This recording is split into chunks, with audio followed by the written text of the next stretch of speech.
Hey, what's going on? Emotional spring cleaning. I think we know what spring cleaning is, right? It's,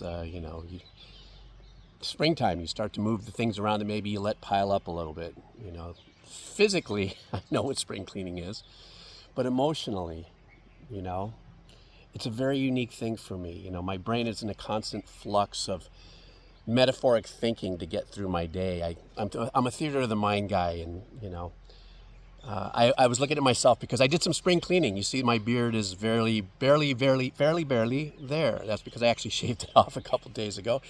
People are like, "Whoa, dude, I don't," and I do it every year, probably, a little bit before my birthday, kind of give my skin a little bit of a break. But then I noticed during this period where I was, spring cleaning, that I decided that I was going to just get rid of a lot of stuff in the house.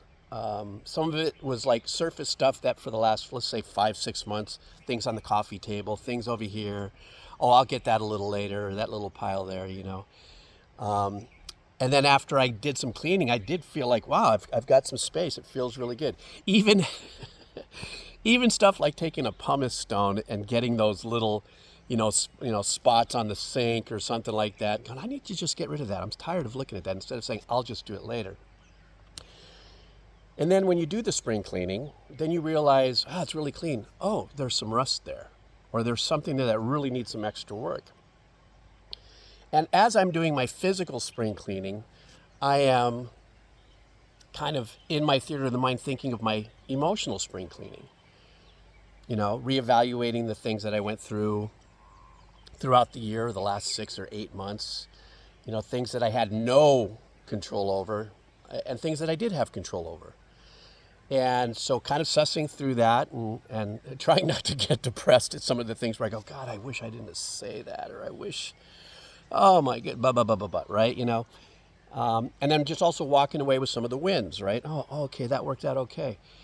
But at the same token, much like I was saying, I do in a little spring cleaning and realizing behind this stuff, I didn't notice that rust. That rust is also like things that you look at and go, well, how do I deal with that rust? I can chip it off and sand it down and fix it to whatever. Well, rust obviously is to iron, right?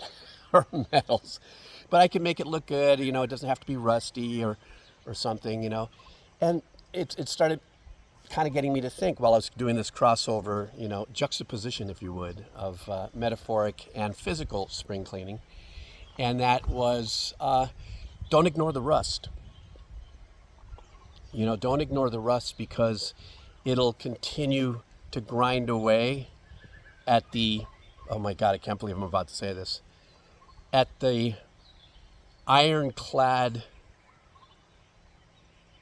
existence that you are. Spare me. I don't know, guys. This is what I do. I mean, I'm out here having coffee, and it's a beautiful morning, and my brain just does what it just did.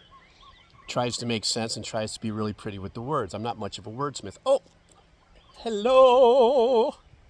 Anyhow, so yeah, I just wanted to drop some positive wave rider, energy about spring cleaning and the emotional spring cleaning. We all have our methods of spring cleaning, how we may process it. Sometimes you just pack it up. I mean, I'm not an emotional pack rat. I'm more like a Heimlich maneuver. There we go again. I'm more like it starts to build up and then I finally have to get it. All right, let me deal with it or get it out.